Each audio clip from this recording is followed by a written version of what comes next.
Hi guys, tonight let's travel far away from the familiar glow of our modern world, past the buzzing of smartphones, the humming of air conditioners, the endless scroll of digital feeds. Let's gently drift back, way back, to a time when the night was darker, the world was colder, and survival was never promised, only earned. This story isn't quite a fairy tale, though it begins as softly as one. This is the slow, quiet unraveling of why you likely wouldn't last a single day in the brutal, bewildering and beautiful world of medieval times. But don't worry, I won't jolt you. I'll whisper it to you slowly, piece by piece. A soft, shadowy 24-part journey through smells, sounds, struggles and secrets of a life that once was. We'll linger in cold halls, tread lightly through forest paths and breathe the thick smoke of old hearths. You'll see it, feel it, even smell it, if your imagination lets you. And maybe, just maybe, by the end, you'll be glad you were born in the warm light of today. So let's begin. Your eyes blink open, and the first thing you notice, before the stiffness in your back, before the chill that seeps through the straw mattress and into your bones, is the silence. Not peaceful silence, no. It's the kind of silence that feels loaded, like the air itself is waiting for something. You sit up slowly, and the dim grey light of morning filters through the cracks in the wooden shutters, dust swirling like ghosts in its path. The room is small, cramped, and not yours, at least not in any modern sense. There is no thermostat, no switch to flick on light, no coffee brewing in a distant kitchen. There's only a single wooden door and a small table with a flickering candle stub, melted and stubby, but precious. Your name doesn't matter here. What matters is that you're alive, and it's dawn, and that means one thing. Work begins now. As you move, your body protests, your joints are tight, your stomach clenches with a dull ache, not from sickness, but from hunger. You haven't eaten since yesterday's supper, which was mostly pottage and a hard crust of bread, and maybe a hint of dried onion. Meat is a luxury. Eggs are rare. You rub your hands together, trying to warm them, and they feel like stiff leather. This isn't a sickness. It's just what hands are like when you work every day of your life in cold, wet conditions. Your clothing is simple, a woolen tunic that itches your skin, a belt made of rough leather, and breeches that are worn at the knees. You slip your feet into leather shoes that have no soles, not really, just another thin layer between you and the ever-damp, often muddy earth. You're a peasant. That's your place in this world. And while Hollywood might like to show medieval life full of clanking swords, silk gowns and daring knights, your day will be spent tilling fields, mending fences, gathering firewood, and always trying not to fall too far behind in your taxes. Yes, even here, even now. You owe rent to the Lord who owns this land. You pay it in grain, in labour, in obedience. You open the door. The wind greets you with a slap, sharp and cold and damp. It cuts through your tunic with ease. The village is still quiet, but smoke begins to rise from a few thatched rooftops. The sun isn't visible yet, just a faint blush behind thick clouds. The air smells of wet earth, dung, smoke, and something metallic. Old blood, maybe. A pig was slaughtered 2 days ago, and its remains are still soaking into the soil near the smithy. You pass by quickly. You don't want to be caught staring at anything you can't afford. As you walk, you realize something important. Your teeth hurt. Not all of them, but one, near the back, swollen and sore. There is no dentist, no numbing gel, no ibuprofen. If it becomes infected, you'll go to the village barber. He might pull it out, he might not. You've heard stories of people screaming so loudly the priest had to come and calm them. That's just the way it is. You arrive at the field. The earth is stiff, and your feet sink slightly as you step into the softest patches. You carry a wooden hoe, splintered but sturdy. You don't get paid for this work, not really. It's just what must be done if you want a portion of the harvest to keep. The Lord gets the rest. Always the best part, too. Hours pass slowly. There's no clock, only the sun now struggling to peek from behind the clouds. It barely warms you. You think about food. You think about the neighbour's daughter who smiled at you once. You think about the priest who said heaven is better than anything here. That's not hard to believe. By midday, your hands are covered in mud and tiny cuts. Your back aches, but stopping isn't an option. There's no boss yelling at you, just the weight of expectation from an entire village and the knowledge that if you fall behind, there is no safety net. You return home briefly to eat. Your wife, if you're lucky enough to have one, has boiled more pottage. It tastes of barley and wild herbs. No salt.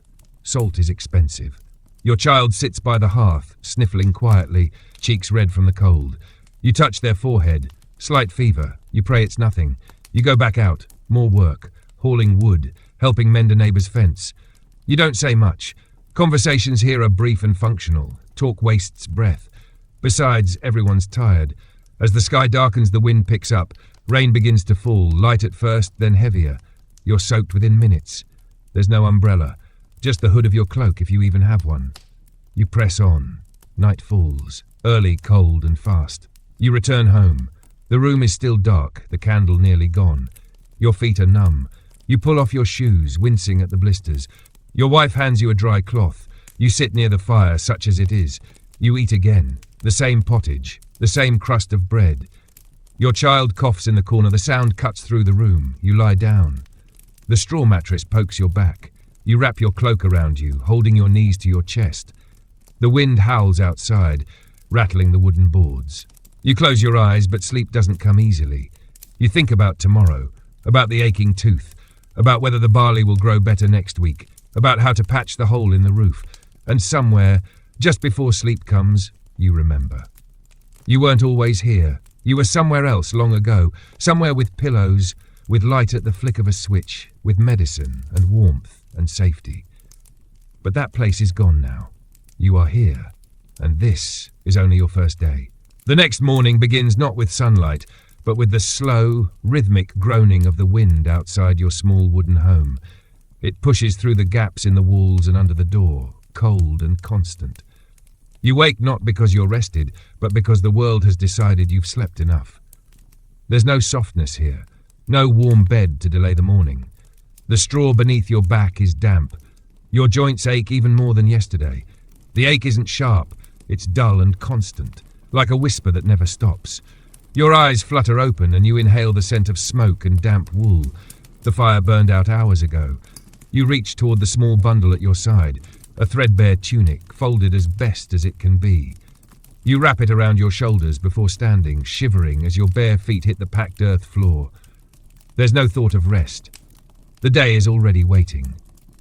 You open the door and the mist greets you, thick and low to the ground, curling around the wooden posts and crooked stone fences like a living thing. The village is hushed again. Only a few distant figures move about in silence, shoulders hunched, eyes fixed to the muddy path.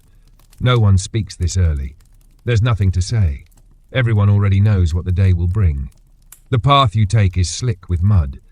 You nearly slip, but you catch yourself on a crooked tree branch stuck upright like a warning. Your shoes are still damp from yesterday, and within moments the cold begins to creep in through the seams. You walk toward the main square, a misnamed place, really. It's just a wide, trodden space in the centre of the village where announcements are made, punishments are given, and once a week a cart rolls in carrying wares from another town. But today it is empty except for a few chickens scratching at the ground. You move on. You're not headed for the fields today. Today you're assigned to assist the local reeve, a man both feared and resented by most. He is the appointed overseer of the village lands, the one who collects rent, settles minor disputes and reports directly to the Lord. You don't like him. No one does. But when you're told to help, you help.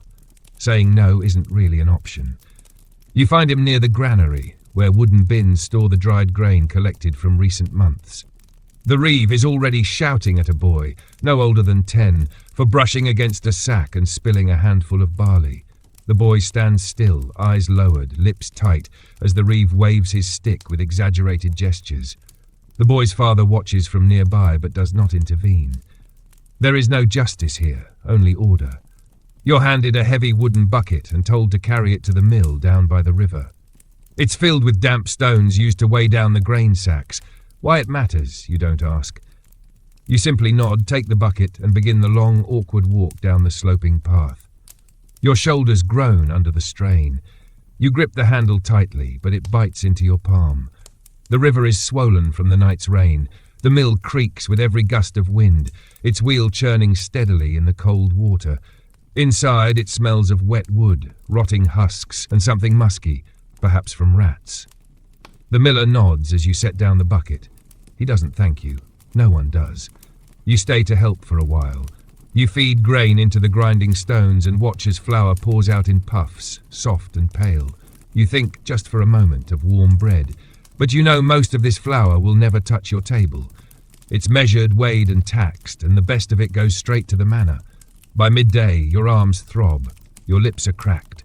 You drink from the river with cupped hands, though the water stings your teeth. There's no feast waiting. Just a turnip you carried from home and a crust of dark rye saved from the night before. You chew slowly, eyes half closed, trying to stretch the moment. It isn't satisfying, but it keeps your legs moving. As you walk back, you pass the church.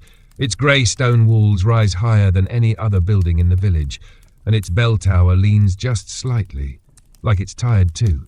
You hear the priest inside, chanting in Latin, his voice echoing off the cold walls. You don't understand the words, but they comfort you in a strange way. Not because they promise salvation, though they claim to, but because they're predictable, always the same, never changing. Unlike the weather, or the mood of the reeve, or the fate of a bad harvest. Later in the afternoon, you're assigned to help reinforce the boundary fence. Wolves have been seen nearby, and livestock have gone missing.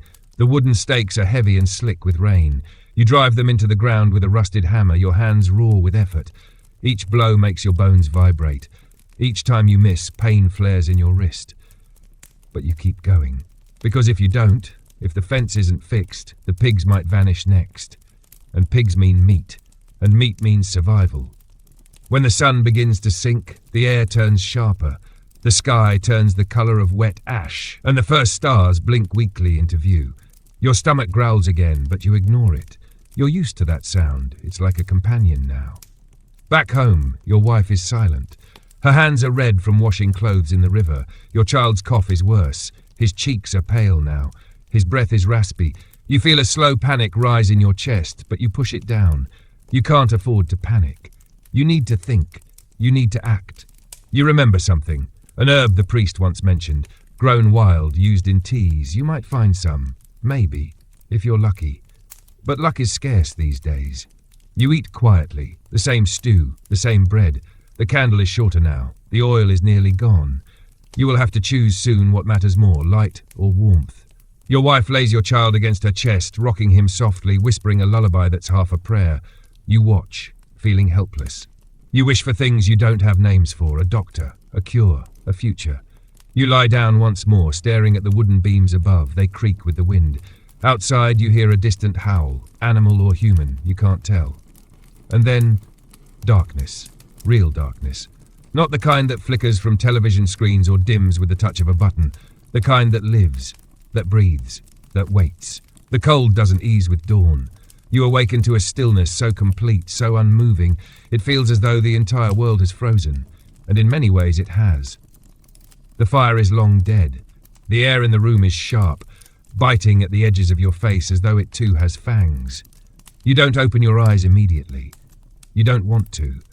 The weight of the previous day still lingers in your muscles, a heaviness that settles into the very marrow of your bones. But then you hear the cough again, shallow, wet, frightening in its rhythm. Your child. You sit up quickly, the stiffness in your joints protesting with a jolt. The room is dim, but your eyes have learned to see in these shades of grey. You move across the floor with bare feet, each step reminding you of the crack in the boards, the chill of the earth beneath. You reach your child and place a hand on his forehead, still warm, still sweating, still here. But you don't know for how long. Your wife stirs, her eyes red and tired. She hasn't slept, not properly. She gives you a weak nod, no words. She doesn't have the energy to speak them, and in truth, you don't need them. The worry in her eyes says enough. It always does. There's no doctor to call, no healer close enough to arrive in time. Just the woods and the whispers of what might be hidden within them. Old women say the forest grows herbs that can tame fevers, but they speak with hesitation, with wary glances and the soft hiss of superstition. The woods are not a friendly place, but you don't hesitate. You pull your cloak over your shoulders, knot the frayed rope around your waist, and take the small wicker basket from the wall. Your wife doesn't stop you. She simply wraps the child tighter in the old wool blanket, her lips moving in silent prayer. Outside, the village is still. A thin frost laces the rooftops and dusts the ground like the faintest trace of snow. Your breath steams in the air, a slow ghost that trails behind you as you walk. The sky is leaden, low and thick, as though the heavens are pressing down on the world below. The path to the forest is narrow, winding between the edge of the village and the marshes beyond. It is a route you don't take often, and rarely alone. You pass the chapel and notice the priest kneeling near the door, tracing a circle in the dirt with a stick. His eyes rise to meet yours and he frowns. "Don't wander far," he says quietly. You nod but say nothing. There's no time for conversation, and even if there were, you wouldn't know what to say. What comfort could he offer that would cure a fever? The edge of the forest looms quickly, too quickly. The trees are tall, ancient things, their bare branches clawing at the sky like the fingers of forgotten giants. The underbrush is thick in places, thin in others, and the air here smells different, damp, earthy, heavy with the scent of decay and pine. You hesitate only once, just for a moment. Then you step inside. The silence here is a different breed. Not the silence of early mornings or of tired homes, but a deep, almost sentient quiet. Every step you take is muffled by leaves, and every breath you draw feels like a trespass. You tread carefully, eyes scanning the ground for signs of the herb you seek. Small, jagged leaves, pale green, shaped like stars. Time stretches. You walk further than you meant to. The sky above you seems to vanish beneath the twisting canopy. Your basket remains empty. Then you hear something. Not a growl, not a footstep. Something softer. A distant chime, almost like a bell, but no bell would ring out here. You freeze. Your heart thuds loud and hot in your chest. For a moment, you wonder if the forest has found you unworthy. If the stories of spirits and lost wanderers are not just stories. But then the noise stops. Silence returns. And you move again, faster now. Finally, beneath a broken stump, you see it. A patch of the herb. Just a few small stalks quivering in the still air. You drop to your knees and begin to gather it gently, fingers trembling. You don't know how much you need. You take all of it anyway. By the time you return to the village, the sky has begun to weep. Not rain, not snow, something in between. Soft and icy, melting on contact. You hurry home. The door creaks as you push it open. Inside, the fire has been relit. Your wife sits by it, spooning hot water into a cracked cup. When she sees you, her eyes light up, not with joy, but with something close. A spark, a hope. You crush the leaves and drop them into the cup. The steam rises quickly, fragrant and sharp. You lift the cup to your child's lips, slowly, carefully. He drinks, swallows, and then curls into his mother's arms once more. You don't know if it will help, but you did something. The rest of the evening passes in quiet, watchful silence. You sit by the fire, cloak still damp, hands streaked with green and dirt. The wind rattles the window pane. Somewhere in the distance, an owl hoots once, low and mournful. You look into the flames and wonder how many others in the village are staring into fires tonight, praying for the same thing, survival, just survival. The next few days blur into each other like smudged ink on a damp page. The fever doesn't break. Not yet, but it doesn't worsen either. That alone feels like a miracle. You and your wife take turns at your child's side. The tea is brewed again and again, though the herbs grow weaker with each steeping. Supplies are running low. You ration the last of the root vegetables, stretch the bread to the thinnest slices possible. Hunger circles your household like a vulture, patient and sure. But you ignore it. You have no choice. There's a knock on the door, a sound like thunder in a world of silence. You freeze. Your wife clutches the child tighter, startled. Visitors are rare. No one knocks unless they bring orders or news. You rise, heart ticking like a drum in your throat. When you open the door, it's the Reeve again. He's flanked by two men, older, lean, hard-eyed. They don't smile. "The Lord's tax is due," the Reeve says without greeting. You blink, stunned. "Already?" "A week past," he replies, narrowing his eyes. "You've been absent. You want to say my son is sick. You want to say I've worked the Lord's fields every season. You want to say I have nothing more to give. But none of those words would help." You nod.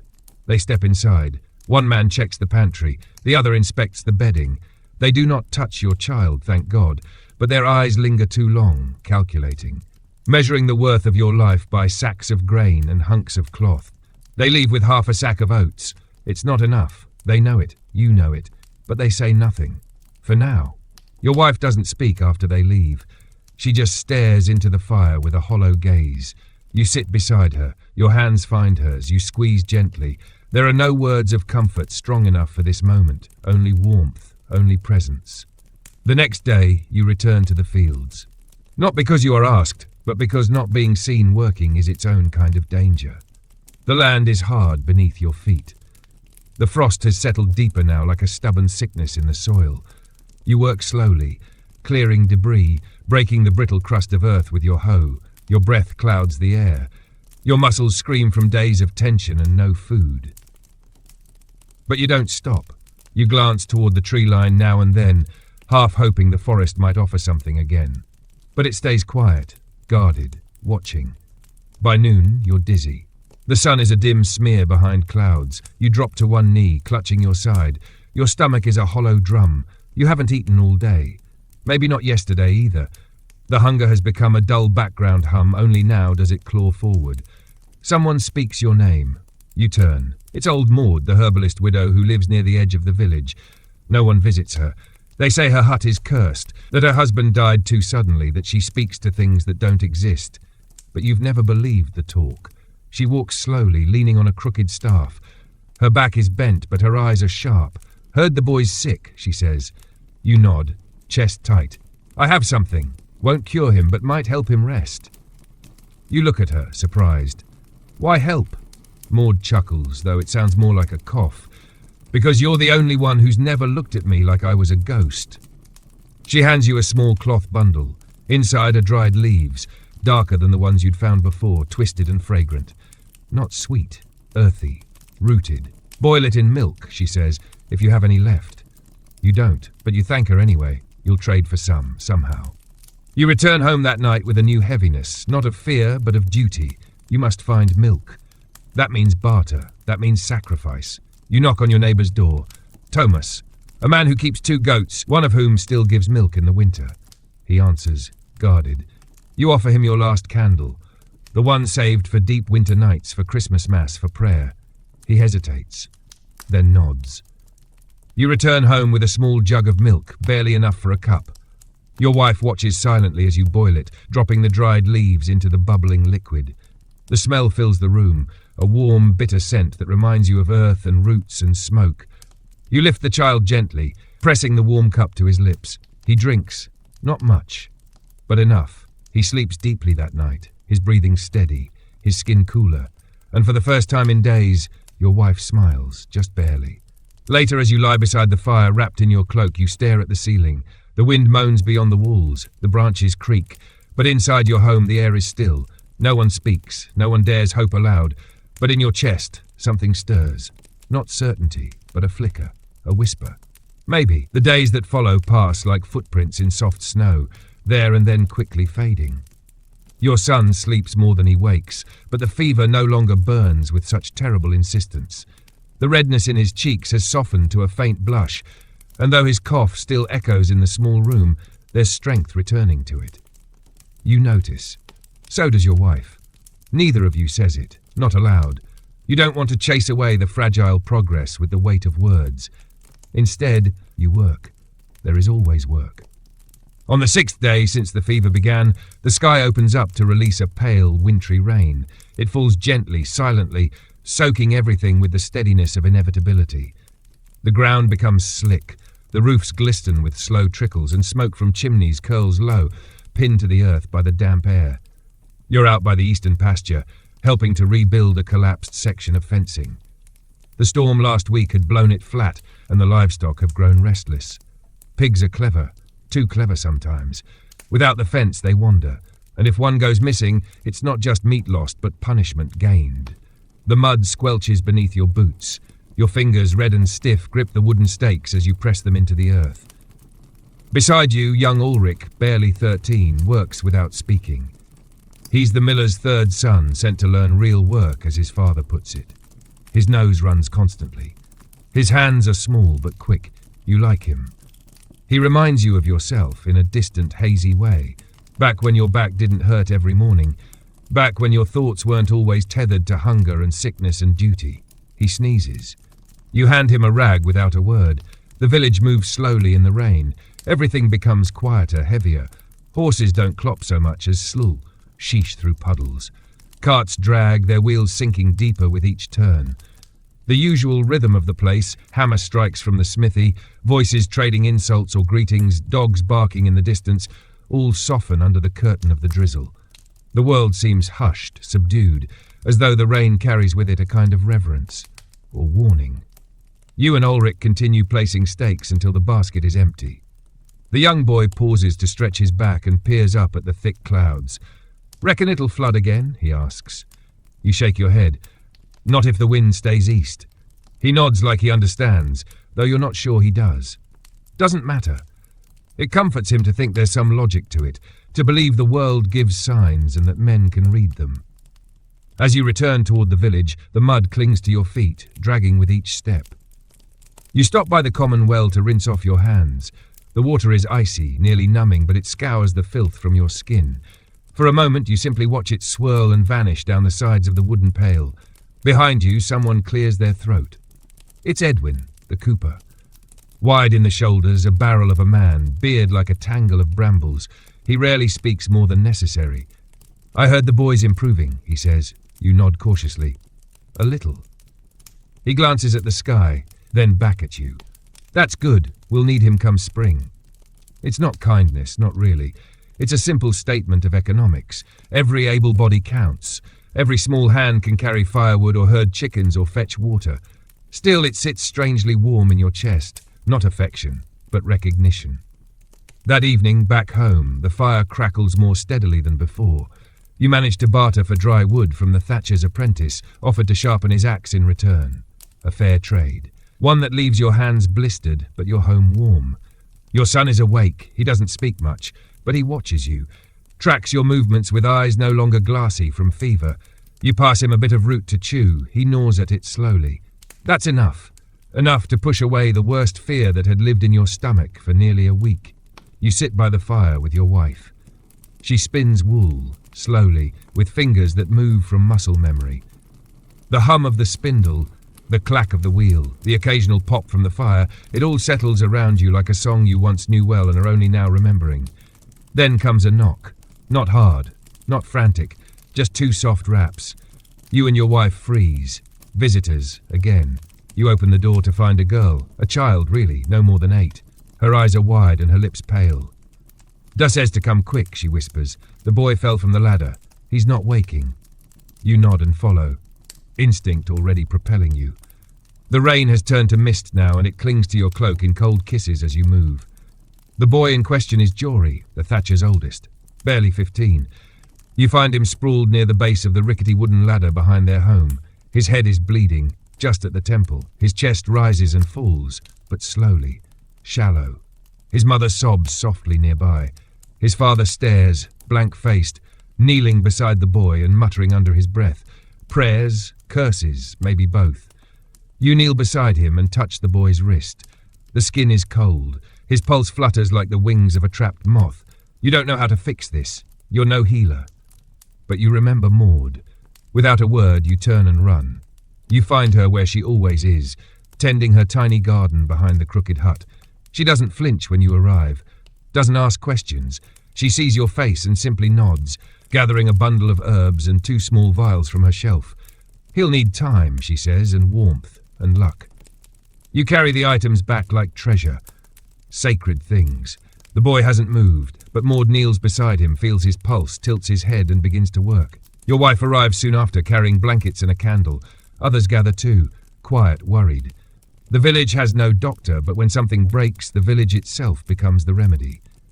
Many hands, many eyes, one breath.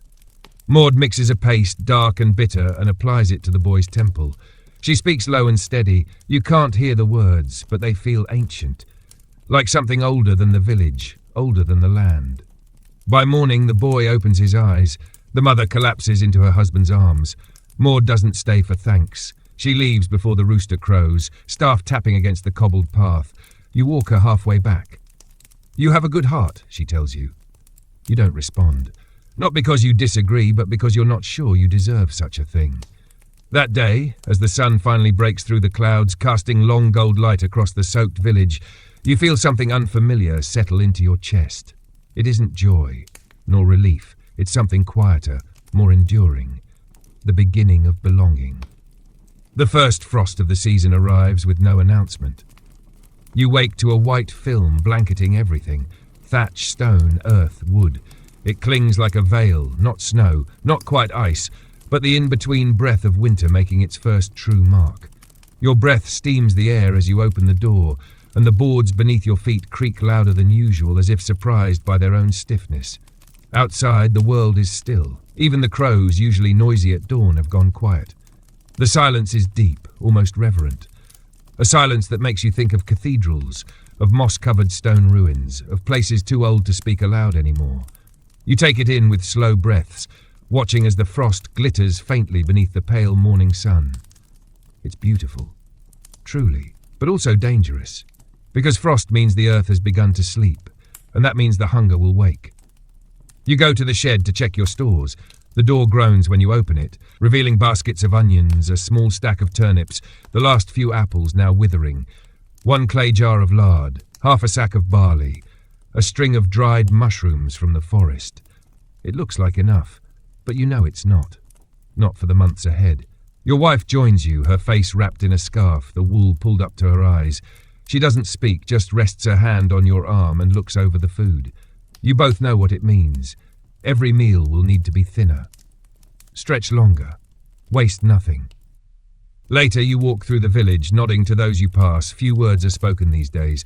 Each person is wrapped in their own planning, their own worry. Winter is a test, and everyone has begun to count what they might lose. Near the well you find the blacksmith and the reeve speaking in low tones. They stop when you approach, but you catch a single word. Wolves. You pause, listen. There's been tracks, the blacksmith says finally. Up near the old boundary, bigger than hounds, too many to ignore. The reeve rubs his jaw. They'll come closer once snow falls. Smell weakness. He doesn't look at you when he says it. He doesn't need to. You return home with your mind heavy. Wolves are no myth here. When they come hungry, smart, coordinated. If they catch scent of livestock, they'll press close to the fences. If they smell sickness or death, they might try for more. You begin reinforcing your door that same evening. Adding slats across the inside, checking the hinges, hammering in a fresh iron nail at the bottom. Your child watches from the hearth, eyes wide and unblinking. He's been quiet since the fever passed, more watchful, as though some part of him still expects to be swallowed. You don't tell him about the wolves. That night, you take turns with your wife stoking the fire. You sleep lightly, your ears tuned to the soft howls that rise in the far-off woods. They're distant, but they are real. The next day is colder still. Frost hardens into ice. The streams grow sluggish. Smoke becomes thicker, heavier, clinging to the village like fog. People walk with their heads down, breath streaming like spectres behind them. You visit Maud again. Not for medicine this time, but advice. She's sitting near her stove, a pot bubbling with a stew so fragrant it makes your stomach twist in longing. She gives you a hard look when you ask about wolves. They're old, she says, older than this place. They remember what men forget.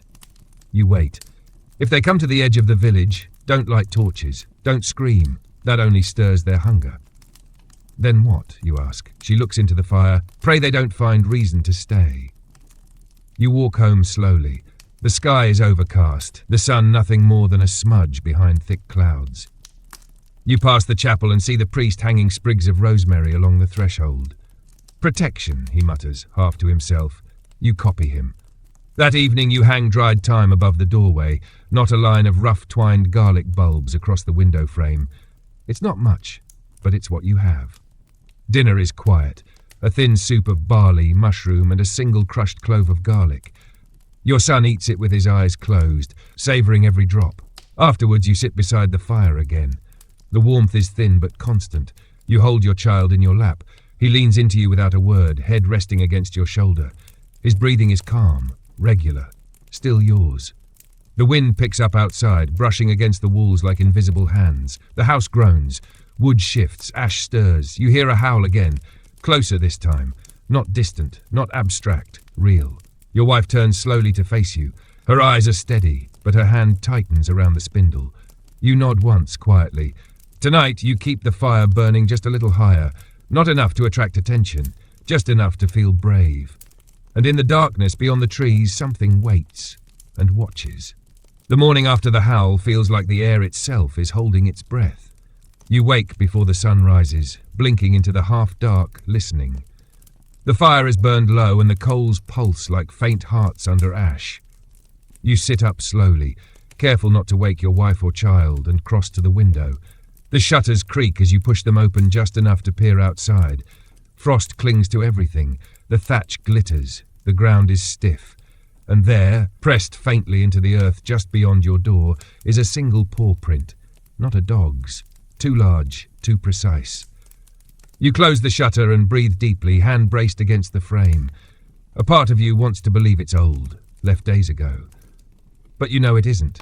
The track is clean, sharp-edged. The wolf was close, very close. Perhaps even listening on the other side of the wood while you and your family huddled by the fire.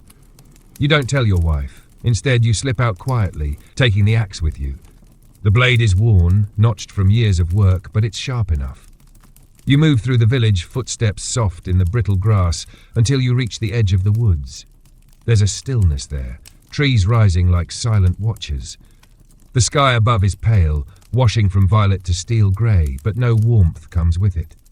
You kneel near the boundary, inspecting the prints more closely. More than one. You count 3 different tracks at least, maybe 4. Moving as a group, weaving silently between the trees. They're not hunting yet. Not quite. Just watching, studying, waiting for someone to fall behind. You return to the village with your jaw tight and thoughts heavier than your footsteps. You find Tomas, the goat keeper, and share what you saw. He frowns, spits into the frost and mutters a curse. Every year earlier, he says. Every year they get bolder. By midday the men gather at the smithy. The forge burns hot, casting long flickers of red light against the walls. Tools are laid out, spears, hooks, reinforced planks. You help shape the handles, sand them smooth, bind the tips. No one jokes, no one wastes time. Even the reeve helps, sleeves rolled up, face streaked with soot. A plan forms, not to fight but to defend. If the wolves test the edges again, the men will take turns watching the perimeter. No fire unless necessary, no noise, just presence. Presence matters. That night, you take the first shift with Edwin and an older man named Walter, whose face is half shadowed by an old scar. You sit near the granary, cloaks pulled tight, spears resting on your knees. The stars are sharp in the clear sky, and the moon is a silver coin balanced above the trees. You wait, and wait, hours stretch like rope, taut with anticipation. Then you hear it, soft movement through the brush. Not a full run, not even a trot, just the sound of padded feet in leaves. Then another, and another. Shapes move between the trees, silent, low. You see their eyes first, dim reflections of moonlight, not glowing like stories claim, just alive, intelligent. They don't come closer, not yet. But they don't run either. One steps forward bold, larger than you expected. Its coat is thick, dark against the frost. It stares, long and unblinking. Walter rises slowly, lifts the tip of his spear and drives it into the ground with a thud. A warning, a stake. The wolf tilts its head. Then, without sound, it turns and vanishes into the woods. The rest follow. By morning, the frost has thickened into ice. Your legs ache as you limp home. Your wife meets you at the door, her expression drawn but steady. She makes no comment as she helps you pull off your boots, rubs warmth back into your hands. Your son is asleep, curled like a kitten near the hearth. You stroke his hair gently and kiss the crown of his head. Later, you speak with the priest. He listens quietly as you describe the wolves, how close they came, how they watched but did not attack. They're patient, he says. They wait for hunger to do their work. You ask what can be done. He hesitates. Wolves are creatures of this world. They fear only strength, or hunger greater than their own. You leave the chapel unsettled. There's a knock on your door that evening. It's Maud. She hands you a bundle of dried roots wrapped in cloth. For warding, she says. You glance inside. Bitterleaf, bone ash, sage. You nod and thank her, though neither of you pretends it will do much against real hunger, real teeth. You hang the bundle above the door anyway. That night, the fire burns bright. You don't sleep much, but your son does, peacefully. You hold your wife's hand in the quiet and listen, Not for howls this time, but for silence, and what it might be hiding. The snow comes without warning. It begins as a whisper, flakes drifting down like scattered feathers, lazy and slow. By mid-afternoon, it thickens. The village is hushed beneath the steady fall. Footsteps disappear almost as quickly as they're made. Roofs are dusted, then blanketed. The trees stand like frozen sentinels, shoulders heavy with white. You watch from the doorway, arms folded across your chest, breath misting in short bursts. Snow always brings stillness at first, a strange kind of peace. But you know it's a mask. Behind the softness is a deeper cold, a harder truth. Snow means confinement. Snow means hunger's teeth are closer than ever. Inside, your wife stokes the fire. She has taken to singing under her breath, not songs exactly, but old threads of melodies, the kind she learned from her grandmother. Wordless and worn smooth by time, it comforts your son, who now walks again without trembling. His cheeks have regained some colour. He plays with a carved wooden goat near the hearth, tracing paths in the ash with its hooves. You've begun cutting smaller logs now. The larger pieces are nearly gone. What remains must last. Each log placed on the fire is a calculated decision, warmth versus time. The village has changed under the snow. Paths are no longer visible, only narrow trails formed by careful feet. Sound is swallowed. Doors stay shut longer. Windows are covered with cloth to keep in what little warmth can be kept, and then the whispers begin. Not about wolves, something older, colder. It starts with old Walter. He claims to have seen something near the edge of the woods the night before. Not wolves, not men. Something standing, watching, tall, cloaked in frost. A shape too thin to be a beast, too still to be a man. I lit a lantern, he tells a small knot of villagers near the smithy, and it vanished, just faded like smoke. You're there.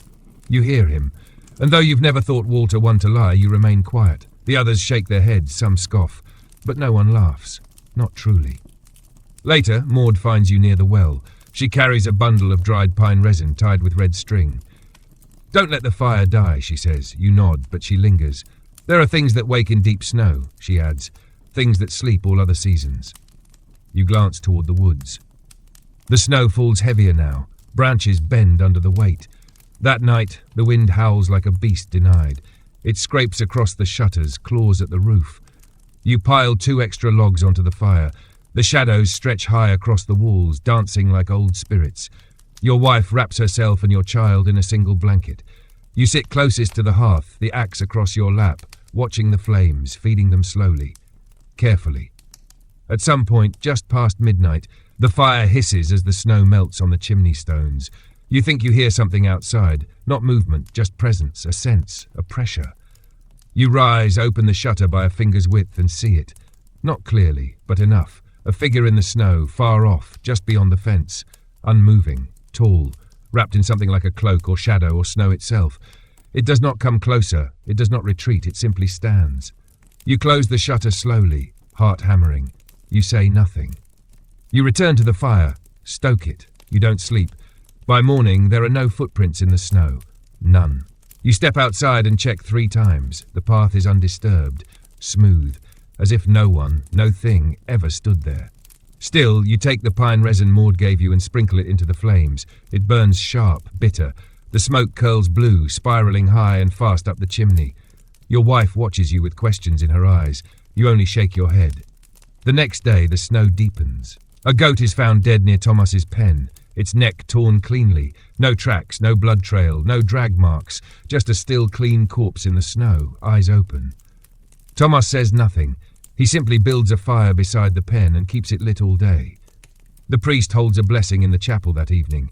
Most attend, even the reeve. The building is cold, but candles burn at every window. The air smells of wax and smoke and rosemary. The priest speaks louder than usual, invoking saints older than you remember, names you've never heard spoken before. No one meets each other's eyes. That night you sleep with the axe closer, and this time you do not open the shutter. The days slow to a crawl beneath the deepening snow. It no longer falls gently. Now it crashes, sheets of white pouring from a sky the colour of old iron. The village becomes unrecognizable, buried under drifts that reshape the familiar into strange sloped curves. Chimneys become islands, paths vanish, doors refuse to open without effort. The world feels smaller now, not wider, compressed by cold. You rise earlier each morning, not from rest but duty. The fire must be kept alive. The roof must be cleared, or it might collapse. Water must be fetched from the stream now, the well frozen solid days ago. You use a pick to chip through the surface ice, hands going numb within minutes, knuckles bleeding where skin splits. Inside your home, warmth becomes an illusion. No matter how long the fire burns, the cold seeps in like a ghost. It clings to the floor, to the corners of the walls, to the very air. Your breath fogs even indoors now. Your wife has begun to cough. It's not constant, not heavy, but it's there, dry and thin, like something whispering through her ribs. She says she's fine, smiles when your eyes linger, but she's paler than before. Her hands tremble when she spins thread, and she sleeps deeper than you're used to. Your son notices too. He becomes quieter, closer. He curls into her whenever she sits by the fire, clutching her shawl as though it might anchor her in place. You don't speak your worry aloud. You tend to her in silence, boiling herbs, adding extra logs to the fire, watching her while she sleeps with eyes half open. At night, when the wind rises and the walls creak under its weight, you lie awake, listening to her breathe, counting the seconds between. On the third day of the storm, you step outside to find the chapel's door frozen shut. You meet the priest near the well, both of you wrapped in cloaks stiff with frost. He looks older than he did just a week ago. His beard is heavy with ice, his voice hoarse from smoke. "We're not prepared," he says, not looking at you. You say nothing. There's nothing to say. Later, the reeve calls a gathering in the smithy, the only space large enough and warm enough to hold more than a few souls. Men and women crowd in, wrapped in blankets, faces pale and hungry. You see familiar eyes and unfamiliar despair. Even the children are quiet. "We must ration," the reeve announces. There are murmurs, then silence. No one is surprised. "Some have taken more than they need," he adds, voice colder than the wind. He doesn't name names, he doesn't need to. Old Ket, the baker, shifts uncomfortably. His oven has been cold for days, but you suspect he's held back flour, hidden it beneath floorboards. "I suggest shared cooking," the reeve continues. "One fire, one pot. Divide what remains, stretch it further." You're not sure if it's a good idea, but you nod anyway. Everyone does. Unity is the only shield you have left. The next morning, you join 3 other families in the barn at the village centre. It smells of hay and soot and smoke. A large pot hangs from a blackened hook, and beneath it, a fire fights to stay lit with damp wood. You contribute a handful of barley and 3 withered carrots. Another family adds some dried peas. The mixture becomes a sort of broth.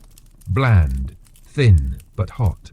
Your son slurps it eagerly, eyes wide from the warmth. Your wife eats slowly, carefully. Afterwards, you help patch a hole in the barn roof. Snow had begun to drift in overnight, melting on the floor, turning straw to sludge. You climb the rafters with Tomas and a young boy named Will, hauling wooden slats and hammering them in place. Your fingers go numb halfway through. But you don't stop. When the sun sets, what little there is of it, you return home with arms aching and face raw from wind. Your wife sleeps again, curled beneath layers of fabric and fur.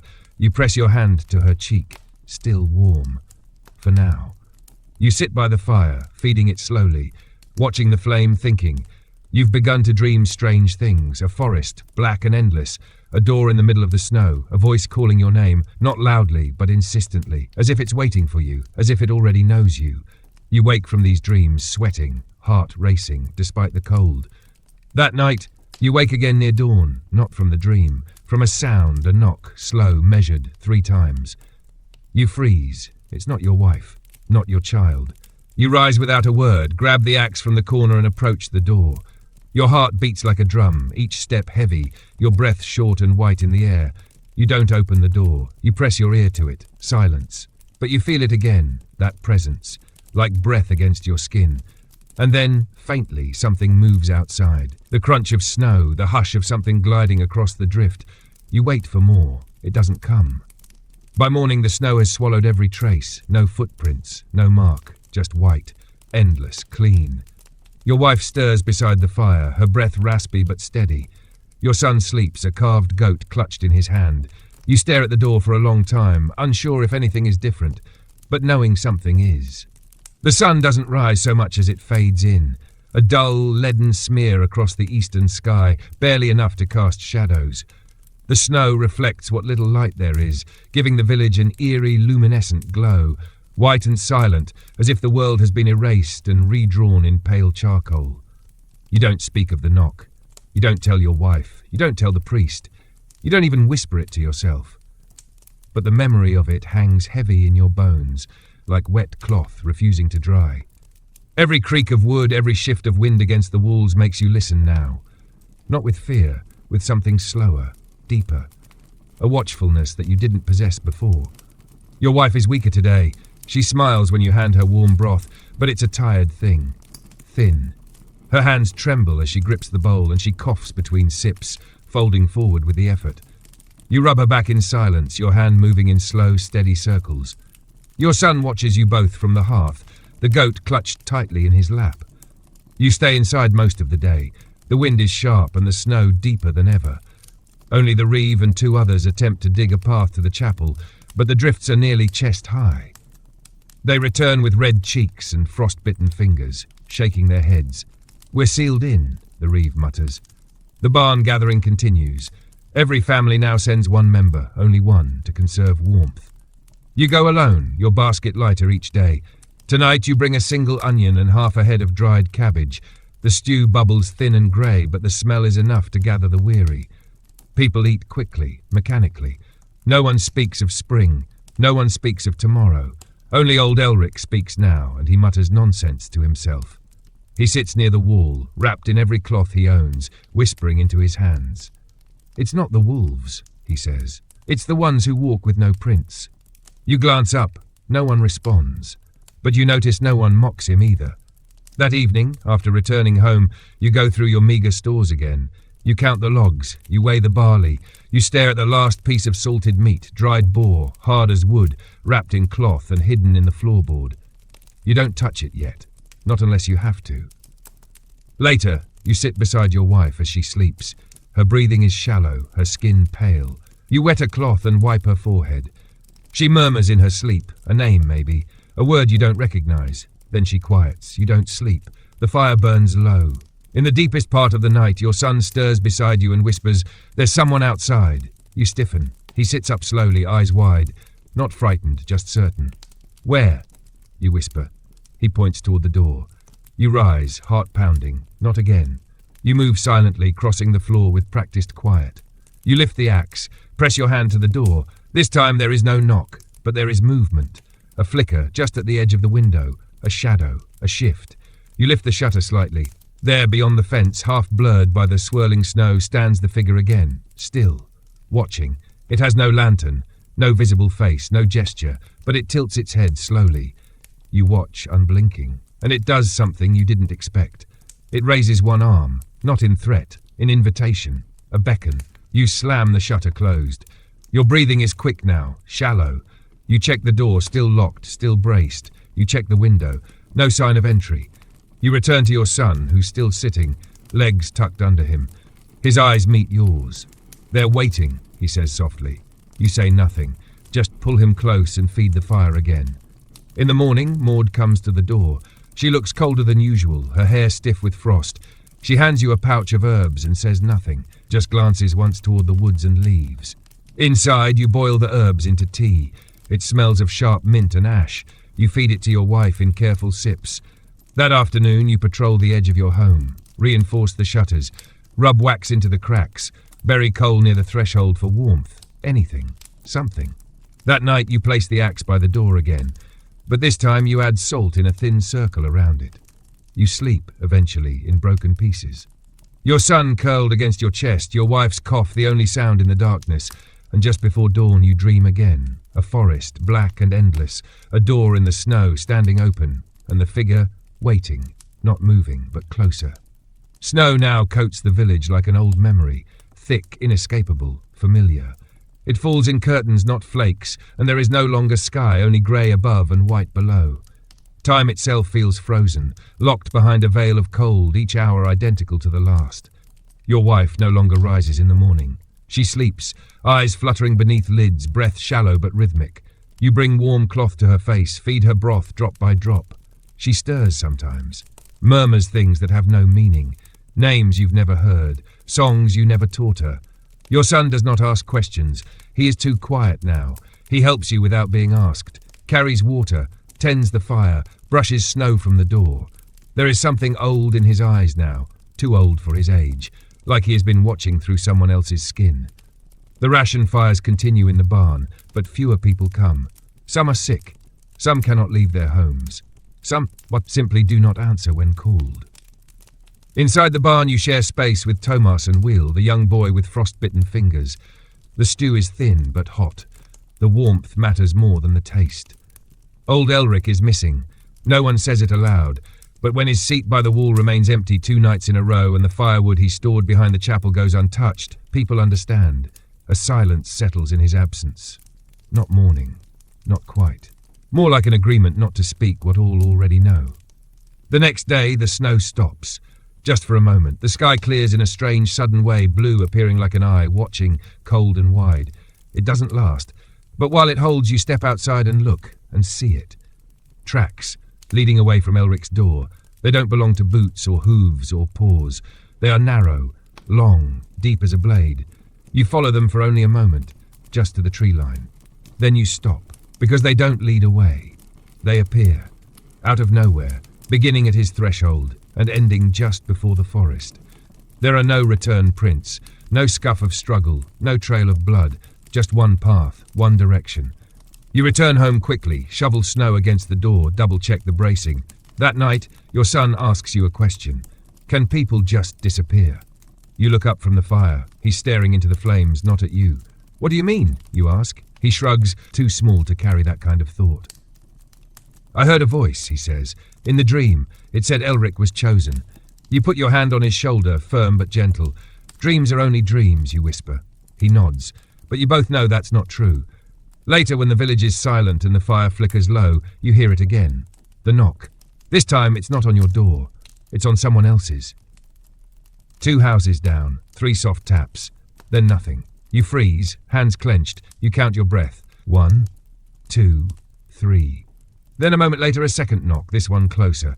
Not on a door, on your wall, right behind your sleeping wife. Soft, curious, intentional.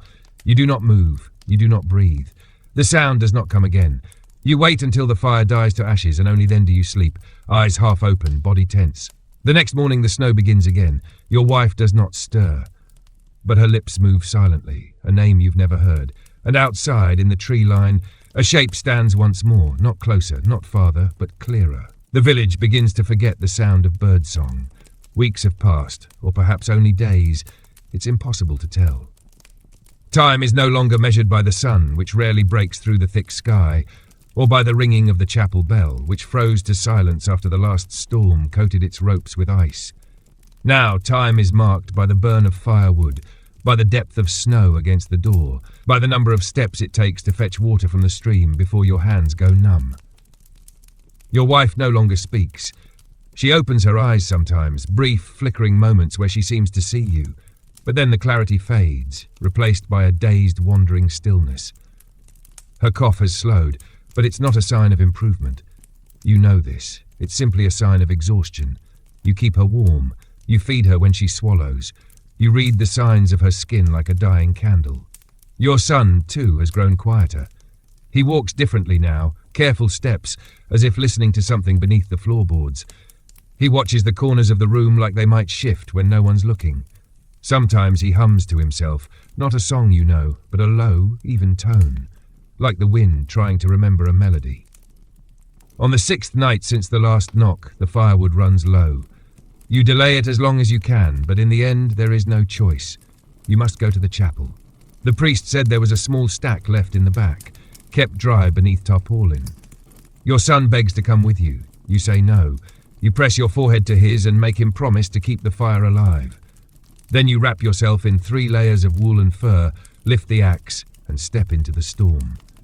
The snow is falling sideways now, whipped by wind into endless spirals. It stings your face, turns your eyelashes to frost. The village has become a tunnel of white. You move through it by memory, past windows darkened by shutter and soot. The chapel looms out of the storm like a ghost. Inside, it is colder than you remember. The holy water is frozen in its stone bowl. The air smells of old wax, smoke, and something sweeter, like dried flowers. but no flowers have grown here in months. You move toward the back to the storage alcove and find the wood, a half stack, just enough to last 2 or 3 days if burned carefully. You begin loading it into your sack when a sound makes you freeze. Footsteps, not yours, not loud, but unmistakable. The soft crunch of snow beneath something that is not boots. You grip the axe. Wait. A shadow flickers across the stained glass, a long, thin silhouette cast by moonlight that shouldn't exist tonight. You do not move. The air grows heavier as though holding its breath. Then from the main hall you hear a whisper. Not a voice, a breath drawn slowly through unseen lips. Inhale, pause. Exhale. Then again. You step slowly to the doorframe and peer into the hall. Empty. The pews sit in their neat rows, the altar draped in a cloth of pale red, candles melted into stubs long gone cold. But the air smells different now, like ash, like bone. You return to the alcove, grab the last of the wood and do not look back as you leave. Outside, the wind claws at your face, but you feel warmer than before. Not from the exertion, from adrenaline, from being watched. You return home, kick the snow from your boots and collapse against the door. Your son rushes to help you unpack the wood. You say nothing. Your hands shake as you feed the fire. That night, you lie awake again.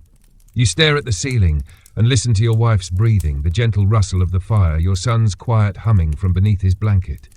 Then, just past midnight, you hear the door creak. Not a knock, not footsteps, just the sound of a latch. You sit up instantly, eyes wide. The door is still shut, still barred, but the sound wasn't imagined. You cross the room, place your hand on the beam, test its weight. Still solid, but then you see it, on the floor. A shape drawn in ash, faint, delicate, perfect. A circle, inside it a symbol you do not know, thin lines, angles too sharp for letters, too soft for runes. You wipe it away quickly, heart pounding. Your son is sitting upright now, eyes open in the dim firelight. I didn't do it, he says calmly. You nod, but say nothing. You return to your place on the floor, keeping the axe in your lap, the fire high. You do not sleep. And in the morning the first crow in weeks lands on the windowsill, shakes the snow from its wings and screams. Not a caw, a scream, high, human, terrible. Then silence. The scream of the crow echoes long after it's gone. You and your son sit in stillness, the fire cracking behind you, the birds call, stretching into a silence too vast for a single sound to have created. Outside the frost glows faintly.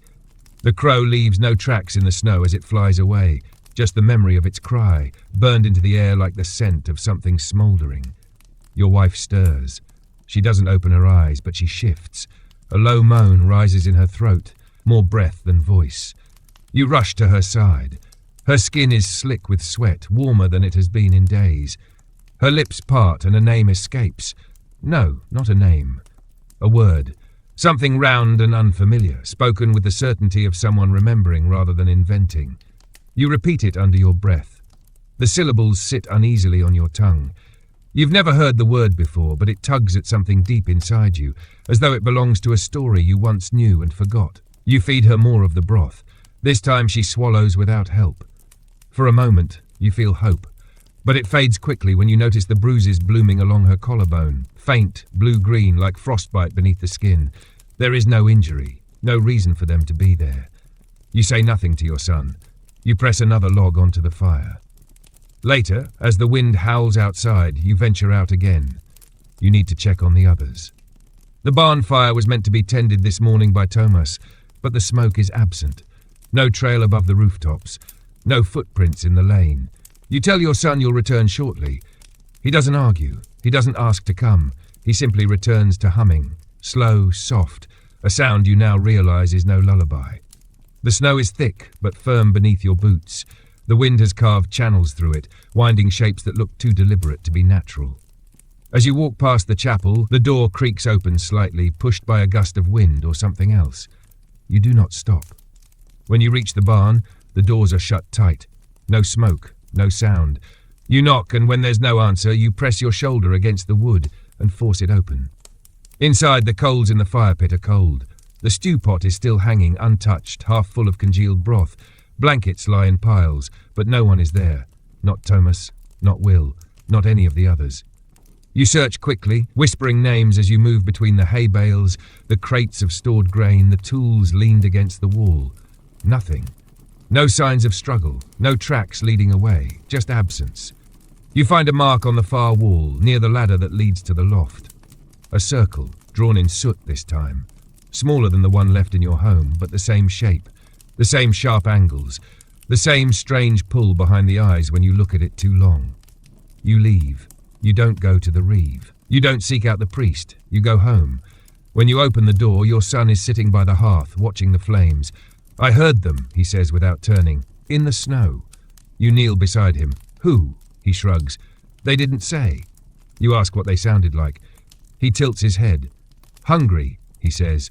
Your wife moans again behind you, and when you go to her, you find her awake, eyes open, but not seeing. Her mouth is moving, the same word, that same strange word. You take her hand. Her fingers twitch in yours. You whisper the word back to her, and for a moment, her eyes focus on you. She blinks, and then she cries. Not sobs, just a single tear, slow and hot, slipping down her temple. She speaks. "They said they remember." You lean closer. Her breath shakes. "The ones beneath," she whispers. "The ones that wait when we forget."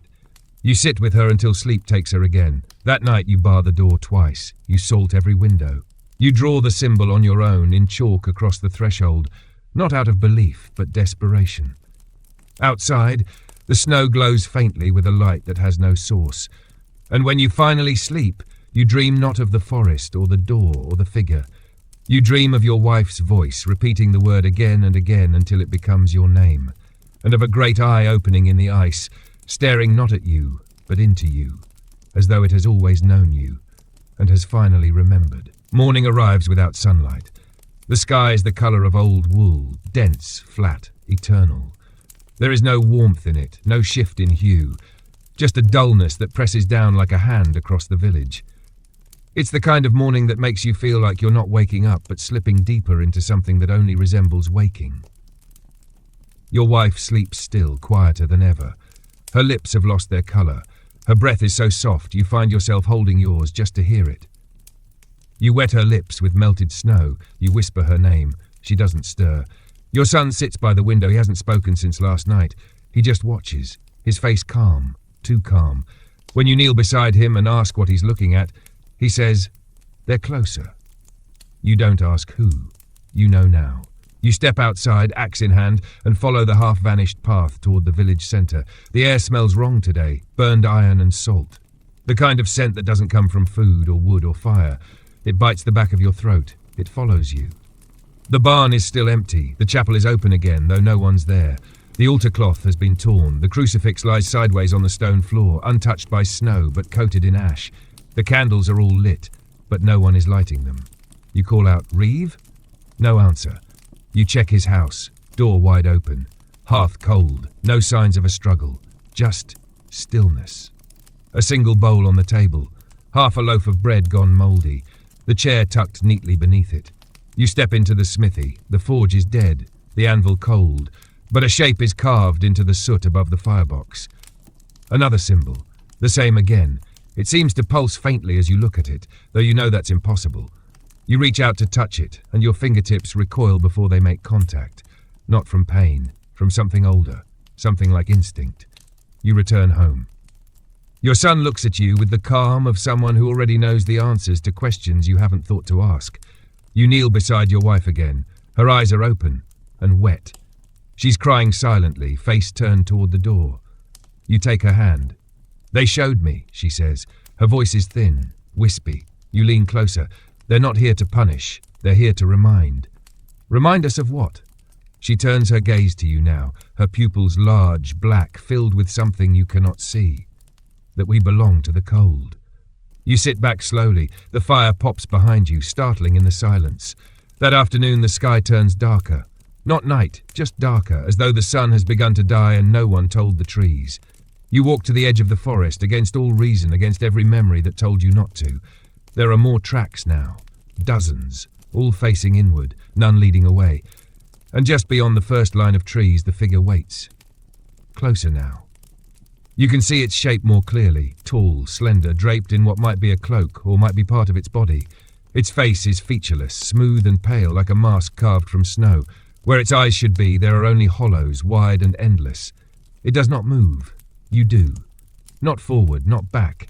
You stand, and it watches. You open your mouth to speak, but no sound comes out, and still it watches. Not threatening, not angry, just present. You turn slowly and walk back home. Your son meets you at the door. "They know we're ready now," he says, as if finishing a sentence you never began. You want to ask what that means, but deep inside you know. The village has not been abandoned, it has been offered. And the silence that spreads each day is not emptiness. It is a ritual, something very old, something very patient, something that is almost complete. That night, the wind does not howl, it breathes. Long, slow exhalations that press against the walls like sighs through wooden teeth. The house creaks not in protest but in understanding. The way an old tree creaks when snow bends its branches, not as resistance but as memory.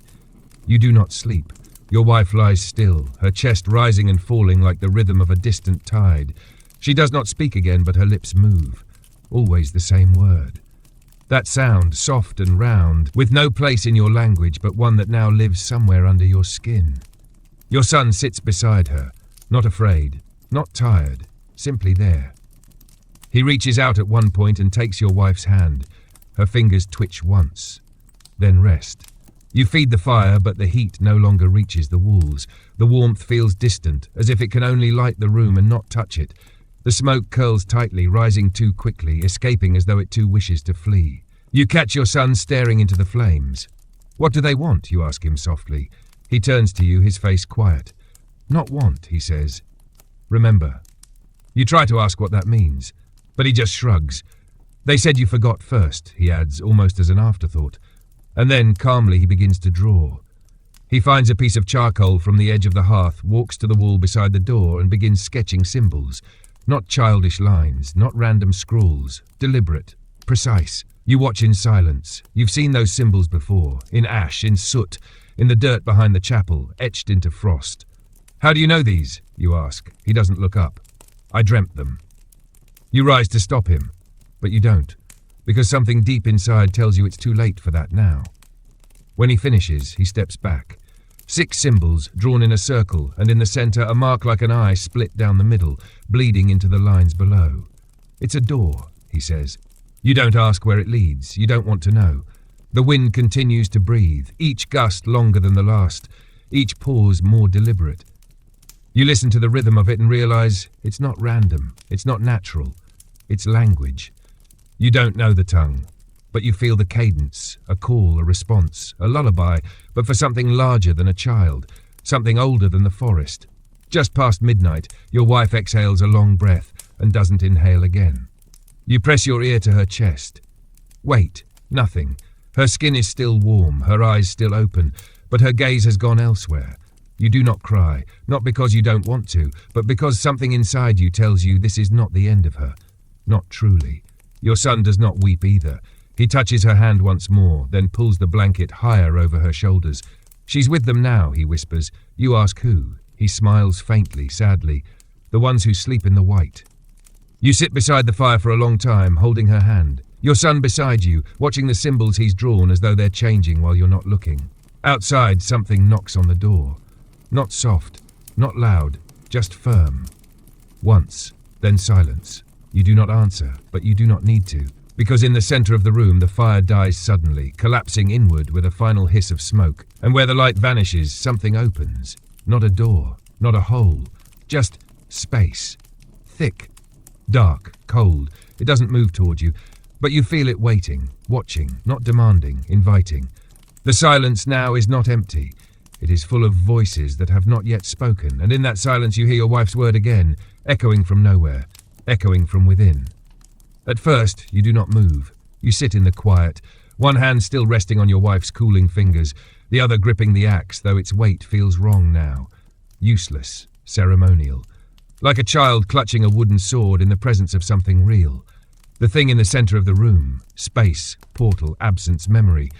Whatever it is, it does not grow. It does not shrink. It simply remains. An unnatural stillness at the heart of your world. A place where fire once lived, now holding something colder than snow and deeper than shadow. Your son stands before it. His back is to you, and he tilts his head as though listening.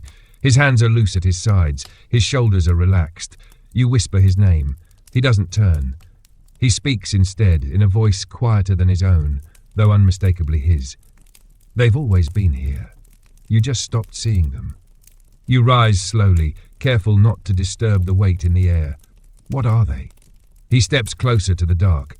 They're not gods or ghosts. They're what waits, what remains. When we forget, they remember. The wind pushes against the walls again, but it no longer sounds like wind. It's a voice now, distant, calling. Not with words, but with memory, emotion. You feel it in your chest, in your teeth, in your bones. Grief, hunger, loneliness older than language. You remember being a child, lost in the woods for half a day, just long enough for panic to settle in your throat. You remember the moment the trees stopped feeling like trees and started feeling like watchers. That same pressure wraps around your shoulders now, not crushing, not painful, but absolute. They kept the cold for us, your son says, so we wouldn't forget what we came from. You want to scream at him, to pull him away, to shut the door, to light the fire, to bury the symbols. To pretend this has all been some fever dream drawn out by too many nights without sleep and too little food. But you can't lie to yourself anymore, not after the chapel, not after the barn, not after the way the snow glows at night. You look at the door, you could run, but you know now, there's nowhere to go. The forest has swallowed the paths. The people are gone, not because they were taken, but because they were remembered, by something that never stopped waiting. Your son takes one step closer to the opening.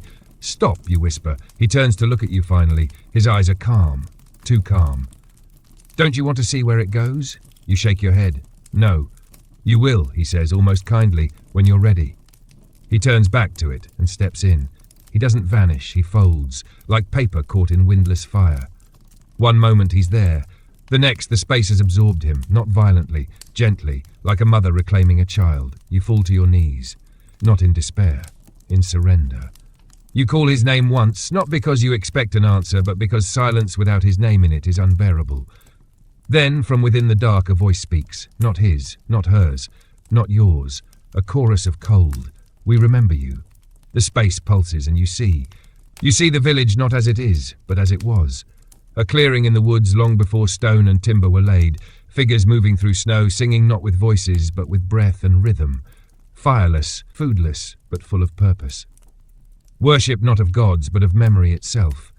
You see your home layered over theirs. Same bones, same patterns, same rituals buried beneath routine, the knocking, the symbols, the dreams. You are not living in a village haunted by something. You are the ghost, a shadow pretending it still belongs to the warmth. And they, whatever they are, have come to welcome you back. You feel it in your chest, the weight of belonging. The cold isn't punishment. It's invitation. You stand. The hearth is dark, your wife is still, your son is gone, the door behind you has vanished beneath the snow, and in front of you the space still waits. No wider, no brighter, but constant, ready, remembering. The wind outside still breathes slow and steady, but now you know it for what it truly is. Not a storm, not a season, but a rhythm, a pulse. The ancient inhale and exhale of something far beneath the ice or far above the clouds, perhaps both. It has always been there. It was there before the first fire, before the first home. It sings not in sound, but in memory, and you are beginning to remember. You stand in the middle of your quiet house, surrounded by the stillness of everything that once made you feel safe. The cradle where your son once slept, the basket where food was once kept, the scarf your wife used to mend by firelight, all of it remains. But none of it is yours anymore. Or perhaps it never was. You approach the hearth again, where the darkness still lingers, pulsing faintly, like a breath taken but never released. It is not a hole, it is not a door, it is a remembering. Your son passed through it, not lost, not taken, returned. You feel your mind splitting in two, one half clinging desperately to the logic of the world as you knew it, and the other finally surrendering to what you feel, that this place you thought was your life was always only the thin surface of something older, something beneath. A quiet knock breaks the stillness. It is not from the door. There is no door now. It comes from within the hearth. One knock, then another. You kneel before it, just as a man might kneel before a shrine or a grave. You wait. The silence that follows is not empty. It is filled with something vast and listening. You speak, not aloud, but inwardly. Why me? And the silence answers, not in words but with images that unfold behind your eyes. You see the snow before houses were built, when only fire marked the space between dark and death. You see people kneeling in circles, drawing shapes in the ash, whispering names not spoken anymore, names not meant for warmth. You see yourself among them, not in this body, not in this time, but in a life deeper than this one. A figure kneeling in snow, your hands red from cold, your voice joining the chant. You were one of them. And now you are again. You rise slowly. Your wife's body lies still beneath the furs. Her face is peaceful, untouched by the fear that once ruled your days. You lean down and press your forehead to hers. Her skin is cool now, but no longer unfamiliar. The cold is no longer an enemy. It is a language. You wrap her gently, reverently. You carry her to the hearth. You do not bury her in the ground. You do not weep. You do not fear. You lay her down, and the space accepts her. The pulse grows stronger for a moment, then still, then quiet, then whole. You return to the fireless center and sit cross-legged. You feel the wind curl around the house, not seeking entry, but circling, as if guarding the space for what's to come. You place your hands on the ground. The earth beneath the floorboards feels soft now, alive. You lower your head and close your eyes, and you remember more. The true shape of the forest. The curve of the stars before names were given to them. The paths that once connected your people, not by land but by memory, like invisible threads strung through frost. You remember the rites, the promise, the cycle. You were not meant to live forever in warmth. None of you were. The world gave you the cold to keep you honest, to keep you close. But you wandered, built too high, burned too long, forgot too much. But the cold never forgot you. It waited, and now it breathes again through your mouth, your eyes, your name. You feel your son's presence again, not near, not far, just parallel. As though he walks beside you on a path not visible, but shared. You open your eyes. The room is gone. The house is gone. You sit in the center of the village, but not the village as it is. The village as it was. Snowfall without sound. Figures gathered in a circle around you. Faces smooth, white, peaceful. The forest behind them glows faintly with a light that casts no shadow. One figure steps forward, tall, draped in silence. Its hands are empty. Its eyes are hollow. Its face is your own. You do not flinch. It bows its head, and so do you. Then it speaks, not in sound, but in the rhythm of the wind. We remember you, and finally you speak back. I remember you too. The silence that follows is not empty. It is a silence filled with knowing, a silence heavy with recognition, as though the entire forest, the entire world is pausing to breathe you in, to welcome you not as an intruder, but as something long lost and finally returned. The figure before you, the one bearing your own face carved in stillness, does not move. It does not need to. Its presence is enough. You feel its shape in your bones, in your dreams. In the gaps between your thoughts, you have always known it. You have always been it. Around you, the other figures begin to shift. Not walking, not stepping, just gliding, like smoke curling upward. They form a wide circle, hands outstretched toward one another, but never quite touching. The movement stirs no snow, leaves no imprint. Yet you feel every breath of it pass through you. You look down at your hands. They are no longer the hands of a farmer, a husband, a man. They are pale now, not dead, not cold, but changed, as if the very concept of warmth has been replaced by something more ancient, something steadier. Balance. You rise to your feet. The forest stretches in all directions now. No village, no path, no chapel or smithy. Just the endless silver woods, frost-glazed and breathing. The trees are taller here, wiser. You remember their names, not the names men gave them, but the ones whispered into the snow by whatever came before speech. One of the figures reaches toward you, not to touch, but to gesture. An invitation. Not into the woods, but into memory. You walk, and as you do, your thoughts unfold like pages turned by the wind. You remember the first winter, before homes, before walls, a time when survival was a shared language and each breath drawn was a promise kept. There was no fire then, only the stars and the snow, and the ones who watched from just beyond the reach of fear. They were never cruel, only patient. They gave lessons in hunger, in silence, in waiting. They reminded you that all things come back to stillness. You pass beneath an arch of trees, their limbs woven into the shape of an eye, and as you do, your vision shifts. You see the village as it is now, empty, silent, but not abandoned. Each house sits still, preserved beneath snow like bones wrapped in linen, not decayed, held, like relics waiting for hands that remember how to hold them. You see the chapel, its doors wide, candles flickering with no flame. The altar is bare, but the air is thick with presence. The priest is gone, but his voice lingers, not as words, but as longing. He too remembered, too late, or perhaps just in time. You see the barn and the families inside, sleeping, unmoving, but not cold. Their breath is slow, suspended, like leaves caught in frozen water. They are not dead, they are waiting. Then you see your home. Your wife wrapped in stillness, her eyes closed, her face at peace. Your son, no longer a child, walking the edges of the dream with the poise of one who has been here before. You blink and return. The circle of figures now surrounds a great stone in the center of the clearing. Smooth, black, ringed with frost that hums faintly when the wind touches it. On its face is a symbol you know, the door, the one your son drew, the one your wife whispered, the one that first knocked behind the walls of your home. You approach it, and as you do, you realize something you hadn't dared understand before. You are not being asked to remember for yourself. You are being asked to remember for all of them. All those who forgot. All those who built fires too bright and walls too high. All those who mistook comfort for truth. You place your palm against the stone, and you see everything. The first light that flickered in the caves, the first name spoken into darkness, the first frost accepted without fear. You see the years men began to forget. You see the rise of hearths and the shrinking of silence. You see the stories turned to fables, the rituals mocked, the warnings lost in laughter, but the cold never stopped waiting. It built no armies, it made no threats, it remembered you.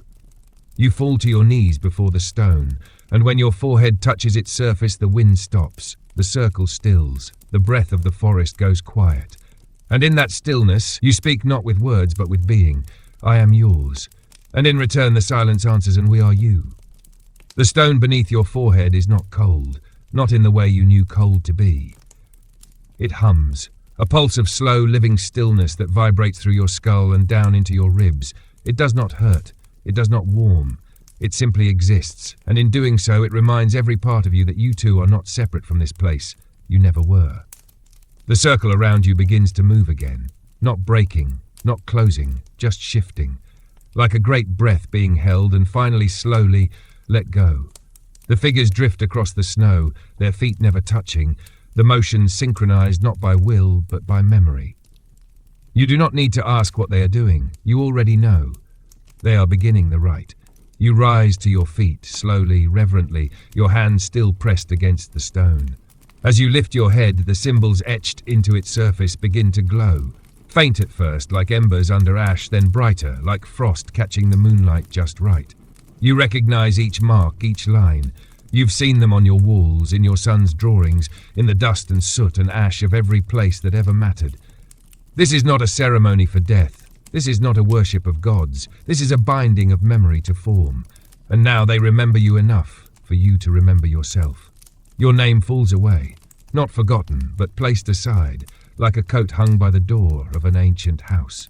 In its place, you feel a title settle onto your shoulders like snow, witness. The others in the circle turn their faces toward you, one by one. Some wear your face, others wear the faces of those you've seen only in dreams. All are silent. They do not speak with voices. They breathe words into your mind like frost into glass. You are the first in this age, they say. You do not ask what that means. You feel it.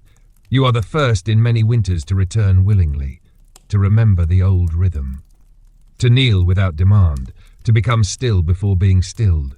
They have chosen you not because you are strong, not because you are wise, but because you stopped resisting the cold, because you listened. And now you must bear the memory forward. The forest shifts around you, trees swaying not with wind, but with thought. The canopy above begins to part, slowly letting in a pale glow. Not the sun, something older, a cold luminescence that coats the snow in shimmer. Then you see them. Not the figures, not the watchers, but the village. Not as it is now, but as it could be. The houses still stand, but smoke curls gently from every chimney. Lights flicker warmly behind shuttered windows. Children laugh, not loudly, but in tones that ripple like soft bells through the air. It is not a dream. It is a promise A vision of what is to come should the memory be kept, should the cold not be feared, should the silence be honoured. But then the vision shifts. The fires grow too high, the trees thin, the snow recedes, walls rise again, names are forgotten once more, and the forest grows quiet not with rest but with sorrow. You pull your hand from the stone, the vision fades, the glow dims, the circle stops moving, and you understand. This is your purpose now, not to return to warmth, not to bring the cold, but to hold the stillness in your bones, to walk the paths as a vessel of memory. To be the story they will tell when the fire burns too bright.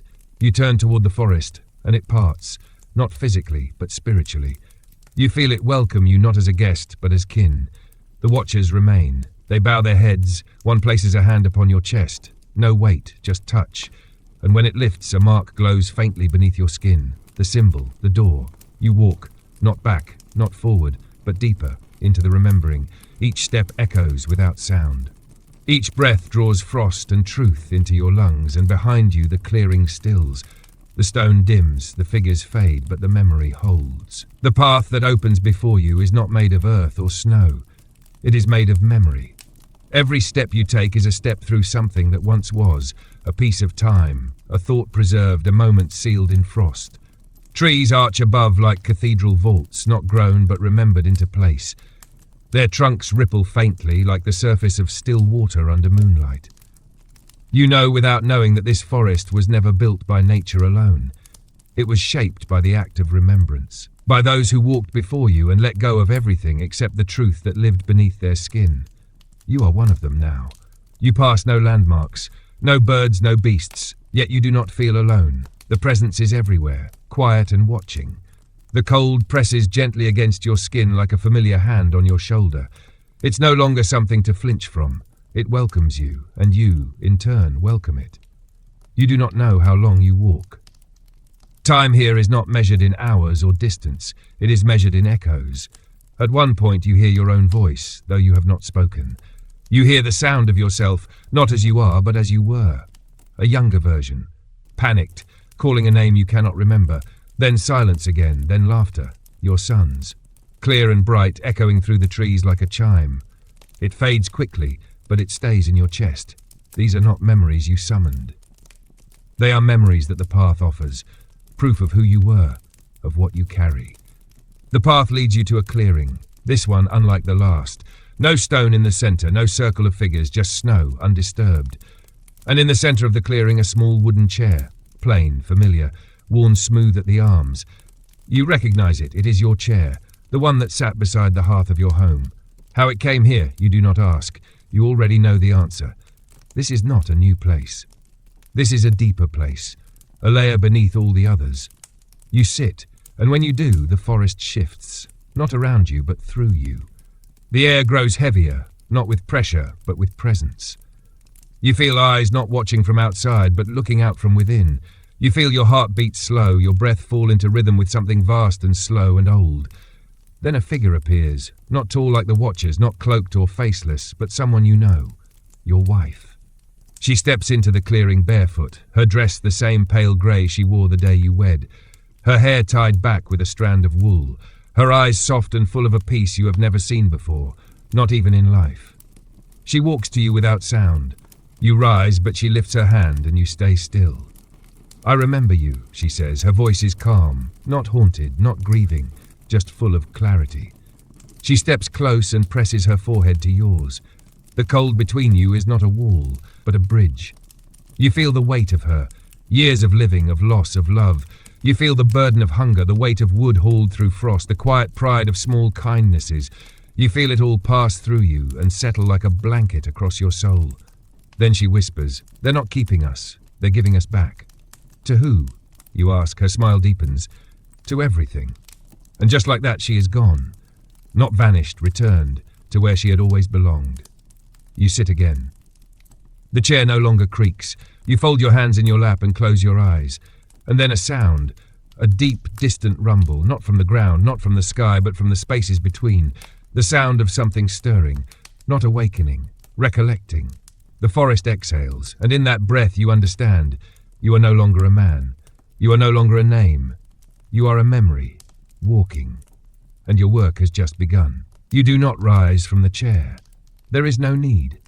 The forest moves around you now, not in branches and roots, but in memory, swaying through forgotten winds and whispers, old prayers spoken beneath breath, the sound of frost forming across a sleeping roof. You sit and you listen, and in listening you become part of it.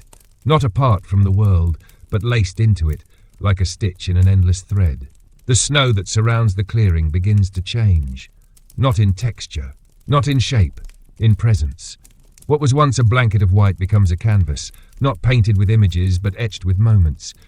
Fleeting things at first, footsteps, the faint shape of a hand pressed into ice, the trail of a sled, long since buried. But then the images grow clearer. A mother drawing a curtain against the wind, a boy watching for crows from a rooftop, a man carving a name into wood over and over again, trying to remember the spelling. Your village, not as it ended. Not as it was, but as it persisted, through each fire lit, each wall patched, each bowl of pottage shared on long, cold nights. This is not nostalgia, it is not illusion, it is witness, and that is what you are now.